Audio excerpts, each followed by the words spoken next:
Hello, everybody, and welcome to another episode of NintendoFuse Game Chat. I'm your host, Barry, and today I'm joined by Steve and Greg, Hey, everybody. Hey everyone. and we're going to be talking about Super Dungeon Maker. Super Dungeon Maker is what we always wanted Nintendo to do, the Zelda Maker. We're finally getting this on Switch. It launched May 3rd of 2023. Firechick developed, Roca Play published, and a physical coming from Premium Edition as well. So you guys have had some time with the game. Greg, I know you were super huge in Mario Maker and a big Zelda fan. So let's go to you first. What are your initial impressions on Super Dungeon Maker? They definitely nailed the concepts pretty good from like following with the Mario Maker format. There is some quirks that I'm sure that they'll probably address in like some future updates though, but overall, generally speaking, it does what it's like promising to do. You can make exactly like any kind of like style adventure style dungeon, and it has all these different customization options. So like you can make the size of the rooms exactly how you want them. You can do it. You can have multiple floors. You can do all sorts of awesome things and have like create the adventures of your dreams. So I can let Steve jump in before we dive into even more specifics, like including like some of the quirks and stuff that I noticed with it. Sure. Yeah, Steve, what about you? yeah, I'm right there with you, Greg. I think it does what it promises. It could be better. I think, but and we'll get into details like that, and like what some gripes I have with it as well. What I do know is like they're continually working on it and making it better and better. And so I think there's a lot of promise that of my expectations are high of where they're going with this for sure. What they produced so far is really good, and I think they're going to take it to even better in the future. But there are some things that I think what I've experienced is just it's not. I don't feel it's not optimized for Switch yet, and I think it could be a better experience there, both within how you control the game, how you build the dungeons. I think a lack of a touchscreen control right now is a big oversight, unfortunately. And I think the game could be optimized in terms of performance a little bit better as well. But overall, it's fun, and I think it's one of those games that will depend on the audience themselves because the gameplay itself, if you're not a creator, we're depending upon people out there that are creating all these different dungeons and stuff to play. Like if they create really good dungeons, then we're gonna have a really fun experience playing this game. But if they create really bad ones, then it's not going to be a great experience. Luckily, people have been creating really good ones, and I love that it's crossplay as well. So we get to benefit from all the different dungeons that are created from all the different systems that it's out on. So that's a huge bonus, I think, for sure. That even though it's maybe not optimized for Switch quite yet, we get to still benefit from the other systems that it's already been out on too. So that was a really cool bonus. Yeah, I can see that. I feel like there are definitely going to be tweaking some things to make it better. What you can do right now is there's a bunch of dungeons from Firetrick themselves within the town area that you can play the stuff that they made, as well as creating your own and the community dungeons. Like you said, it's crossplay with Steam, and it's been out for well over a year for Steam. They hit a milestone of over 4,000 dungeons created. So already that you'll be fine. Like you'll I doubt you'll ever be able to play them all. But like Mario Maker, any game that allows you to create, the quality will vary depending on the maker. So there's definitely some that I'm sure like my first dungeon, and it's like a little nothing, and then there are people who have created a masterpiece. What you can do in the creator, you can do up to 7 floors, which is incredibly impressive. You can have then they connect. You can have it drop down. You can have the rooms shaped however you want to shape them. You can put bosses, triggers, big chest, little chest, boss keys. You almost anything you could really think of that you ever saw in previous Zelda games, you can really do in this title. Greg, being the Mario Maker, expert here on the panel, did you play around with the creation feature at all? Like, what did you go about doing? Yeah, so I definitely wanted to play around with the uh, creation tool because that's pretty much like the actual thing that's being graded. You can't really judge the game based on the dungeons that are there outside the ones based made from the creators themselves. But um, the tool definitely could use like some fixes and optimizations though. Um, for one, I didn't like how you had to kind of switch between two different types of menu using ZL, and that kind of got frustrating at times when I was trying to find certain items. There wasn't really anything to like do that in Mario Maker. You pretty much had opened up like a menu, and it like at least in the first one, it showed everything, and then the second one, they had like all these awesome cogwheels. It was a lot easier to switch between all of the elements very easily on the screen. So I feel like if they were able to get rid of like the switching between the two modules and were able to just cycle through all 8 of them, I think that would be a much better way to present like the all the objects to select. Um, there's also, I think this also might be part of like the touchscreen thing that was is kind of needed for this. I was having some difficulties grabbing some particular items. Like I was playing around in the sandbox, and then I was like trying to drag the item into the chest, and then the item doesn't go into the chest. So I wasn't quite sure what's going on there because easily within Mario Maker, you drag an item into the question mark block, and it was like boom, already done, like already set, ready to go. Like you didn't have there wasn't any extra steps or anything like else needed there either. So that was kind of a way that was also very felt like it was harder than it needed to be trying to like drag and drop stuff like onto the actual like the like chests or to hide them too.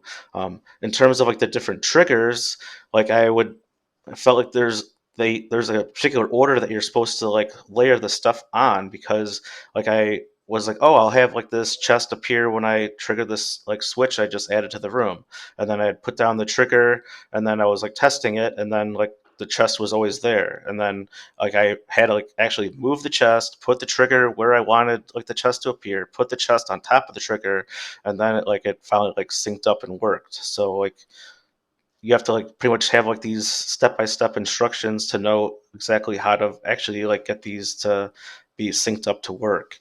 So and obviously that's more complexity is added if like you are trying to like add like a key into the chest or like a bomb or something into the chest because then like you have to make sure like all that's set up in the chest and then putting the chest on top of the trigger. um, I was having some difficulties to have like the item trigger when you defeat all the monsters in the room. Like there was like a looked like a skull trigger. So then I was assuming that like oh that you defeat all the enemies in the room, but actually it's only one of the pre like 3 bosses that are included. So in terms of like remaking like trying to like redo actual Zelda dungeons, it would be cool if you could actually set up a trigger to defeat all the enemies in the particular room. So I would think that there might I don't know if that's an additional trigger You that's can do needed. that. That is something you can do because people have done it.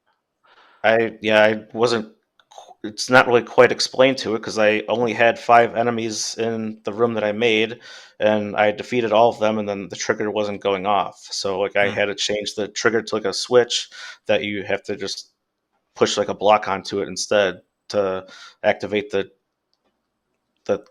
puzzle thing that I had in that room that I was making. So that was a difficulty that I had trouble figuring out because I don't know why it was not sinking in when I only had 5 enemies in the room, and it should just take Hmm. all. It should know that all 5 are defeated to activate the trigger. So I don't know what I was doing wrong there. Hmm. Yeah. What about you, Steve? Did you mess around with the creation tool at all? I did a little bit, yeah, and I think I saw what Greg saw at the beginning too about like having because it's not touchscreen control so far, like you have to be almost pixel perfect with with the analog stick, and it just sometimes it's not exactly it's you're not able to do that. I don't know if it's a limitation of the Switch or the Pro controller or Joy-Con or whatever, but it would be just so much more accurate if you could use touchscreen control. I think for those things because I had the same exact problem of trying to pick up something and put it down somewhere else, and I was picking up the wrong thing, and I'm like, I have my cursor where I think it should be, and I keep picking up the wrong thing, keep dropping it off in the wrong place. And I think that's what you were saying, Greg, as well. I think there's some aspects of the game that are just not intuitive. Like a simple thing is like when you hit the minus button, it resets the screen or the dungeon. Nothing tells you that. You just have to figure that out. And I just one time did it in the middle of like I think one of the tutorial dungeons, and I was really just trying to see like, oh, how can I a lot of like because the plus button will pull up the pause menu, and I was like, oh well, maybe there's a way to like in Zelda you'll have like your menu that pops up with all the different things you can equip or your objectives or whatever. And so I was like, oh, it's probably the minus button. Oh, I just reset the whole thing. And now I have to start over again. That's annoying. And then, so like doing that, like I understand like why you would need to do that because I was playing another dungeon later, even earlier today. It was like a whole like mini golf thing, and I messed up how you do it, and so I needed to reset that dungeon or that screen on the dungeon. I was like, okay, well I know how to do that because I hit the minus button, but nothing tells you to do that. That's just something I found out just by hitting the button. There's nothing in the game, at least that I've found so far, that tells you that. And so I think similar to what you're saying, Greg, like there's nothing that tells you here's how you set this up. What intuition is telling you is clearly not working, and so like there must be some other way to do that. And I think that's probably where the game kind of it's still lacking in those like, hey, like how can we hold your hand through this process a little bit to teach you how to use our tools? Because it's not necessarily saying their tools are wrong, but we don't necessarily know how to use those tools quite yet. And so, like, just hold your hand through that process a little bit. There's a lot of different tips and stuff that are around the overworld screen, but a lot of things you just have to try out and explore and go through trial and error. And I think in some games that's okay, but if you're in a creator game, if you want people to use your stuff, you need to make it as easy and as possible for people to actually use it and create as much as they can right off the beginning, instead of trying trial and error within a creation game. I echo that. I do think that a tutorial would be great.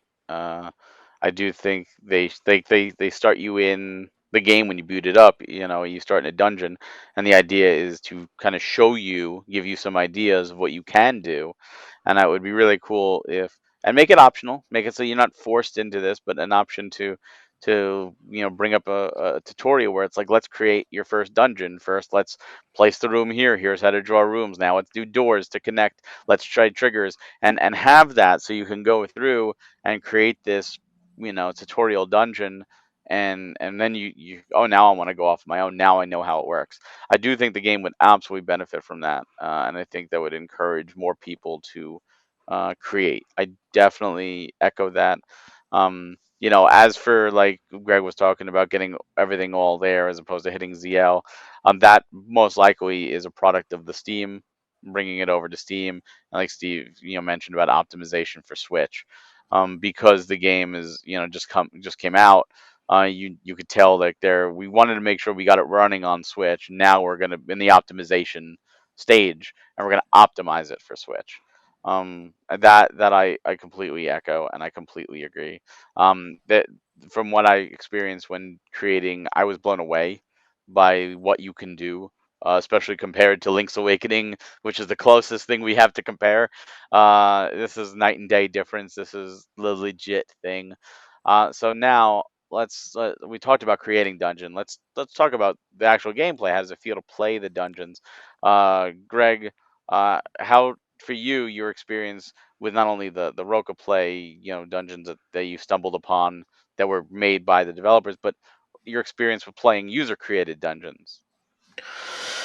So I only had played one of the user created dungeons just because I was more focused on trying to get the creation part done. But it was like a Zelda remake of one of the classic dungeons from the very first Legend of Zelda, and like obviously they did the best they could with the different tools they had available, and there was ways that I would have made the dungeon even like more realistic by like having like the bombable path like through like the like that center room and stuff like that. So that obviously is a gripe on my own. That's against the creator of the dungeon, not against like the tool or the game or anything.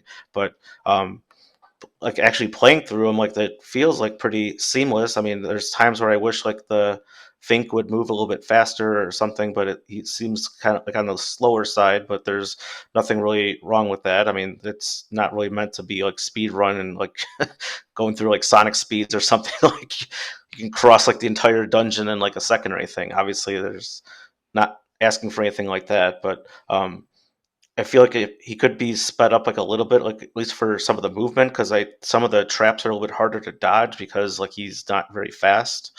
So that would be like at least a recommendation on like that actual gameplay side. But everything else just seems like it fits naturally. The bombs work great. Like it's great that you don't have like a limited number of them, so then you're constantly able to progress, and you don't have to plan if like the player runs out of bombs too soon or anything like that. If you need them to progress like through like the breaking certain blocks and everything, we'll have the element like other like the moving block stuff is all like was great additions to have too. So then it's like, oh, you just like to move like certain blocks, and there's other ones that like they, as long as the creator like sets it up, like you shouldn't be able to get stuck or anything like that too. So like at least in the introduction with some of the block puzzles, like they had some of the classic like Lolo like designs where there's like a row of three and then there's like another row of three, and so it's like it, you know, you only like push it like once, but there's plenty of space for you to get through and everything like that. So like it wasn't letting you push like the wrong blocks. So as long as that's set up in a way, then it's all seamless and smooth.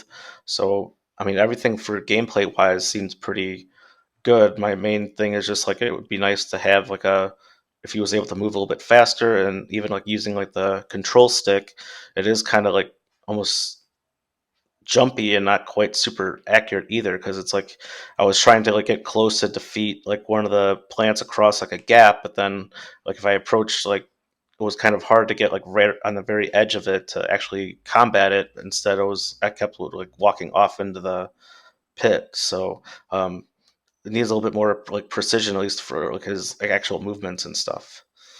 Yep. What Yep. about you, Steve? How about I'm you right there with with you, playing? Greg. I'm right there with you. I fell in way too many holes. Got damaged by way too many characters that I didn't think I should have been. And on top of that, like I played on handheld in the beginning, and I was falling in holes like crazy because like, and this is has nothing to do with the game, I guess. I don't, unless it is the game. But I played on my TV. I can easily spot the holes. Like the graphics were more clear. On handheld, for whatever reason, it was not, the contrast wasn't as high or something like that, and I wasn't sure some of those gaps were holes or not, and then all of a sudden I'm falling in them. But on the TV it was fine. But I think there's some things that are just not incredibly intuitive as well, like the holes. Like sometimes they're holes that you die or you get injured, and sometimes they're holes that you fall down to another level, and you don't know that until you just try it. And like I just happened to fall down one on accident one time, and I was like, oh, I'm somewhere else now. So like I don't know if that is something that like should be told to you, or if that should be something you've just happened to find out. I don't know, what level of a game, like, back in the day on NES games, you just figured things out. So maybe that's the style they're going after.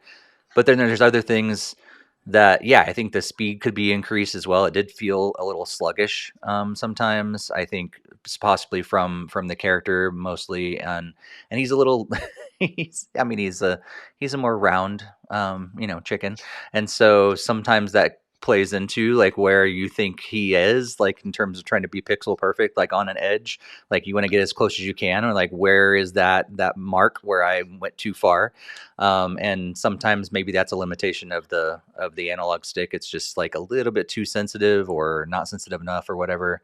I would have liked to be able to control him with the control pad as well, to be able to do that. And then there's other things that, like when you're playing through, at one point there was a level that I got. I think it's the one where you can roll, and I think that's usually mapped to the L button automatically. There was something else I got that put it up there right next to the L button as well. And I have no idea how to switch back and forth between. It looked like I should be able to switch back and forth between whatever is assigned to L, and I have no idea how to do that, and I couldn't figure it out. That's when I hit the minus button that reset the whole level, because I thought, oh, maybe it's in the another menu that I can access, and it's not. Um, but but things like that were kind of like, they just could be optimized. But overall, I was having a great experience. Like it could be much better, but the fact that like these levels are created with a very robust um, uh, set of tools and created in people's houses and in their basements and whatever, and then they're put out there and we can play these things. Like there's some really cool dungeons out there, and some people are really creative, and I had fun playing through them. But I just think like there could be like those other little tweaks, make them a little faster, maybe make it a little easier to control, maybe make it a little less sluggish, maybe make it a little more intuitive of how to control, like, or swap things out or where to find things. Little like improvements can go a really long way in taking this game from like here to here overnight. Yeah, I can see that. Now with the holes, I think it's done on purpose because I think like Zelda 1, A Link to the Past especially. Like Zelda 1 didn't have any drop downs, I don't think, but Link to the Past was the first one that really added that verticality, and there were like you had to figure it out. Oh, am I supposed to drop down here? Is this a bad hole? Is it a good hole? So I think that's done on purpose. I think the Yeah. idea is, you have to try and even in the very first dungeon that you start the game in, they actually make it that you have to drop down to Mm, the level below. And I think they did that to teach you like, oh, that is a mechanic. yeah, That you were forced to do that. So I think it's done on purpose. So that makes sense. you know, I think Yeah. if you knew exactly where, that's the whole discovery. Yep. And you lose a little bit of heart if you guess wrong. It's not like that big of a deal. But I do Right. Yeah. It's agree. very little. Very Yeah. little. The Yeah. sluggish thing, like in terms of movement, I could see that. I wouldn't hate going a little faster, and definitely there were times that I got hit when I was like, wait, I should have gotten hit, but there were fewer and farther between. I didn't. I saw the dungeon you did, Greg. I didn't do that one. I did. There was another one. It was like Chicken's Awakening right next to it, and there's a Link's Awakening fan. I was like, oh, let me do that. And that was a lot of fun going through and seeing how that was. It was a little more simplistic, and I've did one with the ice floor and the sliding block puzzles. That was really challenging, and I was like, oh my god, this was like I had to sit there and stop and think for like 20 minutes to try to figure this out. I was like, this is incredibly done well. Like someone knew what they were wanting to accomplish with this. So again, I think in that regards, your mileage varies based on what you do, but they do offer you the ability to see what's hot, see the rankings, see, you could search dungeons. So you can use those tools to your advantage to find certain dungeons, and the ability to play like, anyone's dungeon with the code, I think is great. So you can challenge your friends and and see who can tackle. Just like in Mario Maker, I think they really use that as a blueprint. The positive part of the blueprint. The online play of Mario Maker was not one to look at, but Yeah. they really did it well here. Everything seemed to load well, and I like the ability that you could download a dungeon if you really Hmm. like a dungeon. You could download it and you can store it away to play. So let's go through some final thoughts here. Super Dungeon Maker is normally $20 digitally. It is on sale right now. It's 20% off until the 23rd of May. It's $15.99. And of course, there's a physical available for pre-order right now at premiumeditiongames.com. So, Greg, recommend or wait for a sale or pass? I mean, I do recommend it, even though there are a number of things that need to be adjusted. But I would still say it. I would think that the developer is probably going to be still further optimizing it because, like, even in the code, it just says like they're going to be trying to make feature improvements. So I'm thinking that they do have like the best interest of like the players at heart, and that they would probably even address probably either most of or everything that we kind of were discussing here on this game chat. So I would go ahead with like the recommendation to pick it up. And again, if you've seen other game chats, I would say if you are the collector, then go ahead and get the physical edition of the game. Or if you don't really mind getting a digital copy, then I would say it's definitely worth it. Obviously, if it's at a sales price, it makes it even better to pick up. What about you, Steve? I think my answer falls into two different categories. I think if you're a creator, I think right now, as we speak, and right after it's launched here at the beginning of May, 2023, I think if you're a creator, I would go the Steam route instead and be able to create on your computer screen with mouse and all that other stuff, I think is going to be a better experience to create on the computer. But if you're a player, I think this could be a lot of fun, especially if you're wanting to play a lot of different types of dungeons that all like 4,000, is that right? 40,000, 4,000 right now? Over 4,000 have been Over uploaded as 4,000. of Like this, as of that's, right now. yeah. But that's only going to increase every day. Yeah. So as a player, I think if you enjoy Zelda-like dungeons, like you're gonna have so much gameplay out of this game. And so I think it's good enough to play for sure.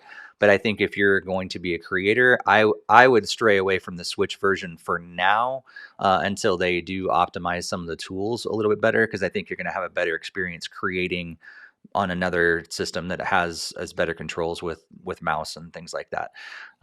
But overall, I think it's fun, and I'm excited about the where it goes. I think we talked about the nitpicks and gripes and stuff that we have, but I think what is there, and knowing that they're going to continue to optimize it, know that they're going to continue to enhance it over time, man, they've got a really really good build right now, and I'm excited to see where they go. And I think a lot of these things can be fixed in quick patches.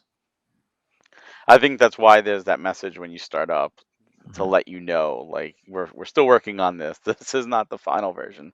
But yeah, I'm gonna echo that.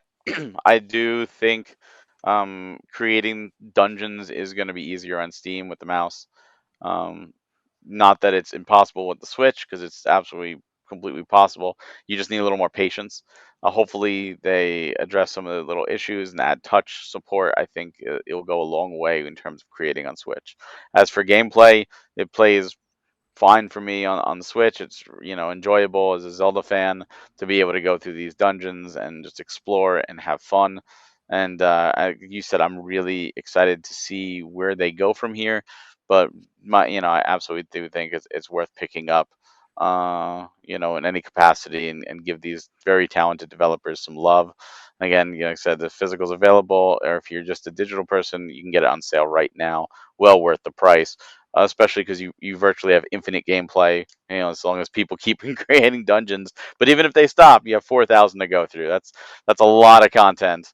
All right. So with that, I also do want to clarify that codes were provided, but from Roca Play for us to enjoy this. So thank you once again for the codes, so that we can play, and for other game chats like this and other gaming news and Nintendo news and our podcast, please go to nintendofuse.com and youtube.com/nintendofuse. Follow us on social media. Thank you guys for joining me today. Yeah, no problem. My pleasure. And until next time, have a good one.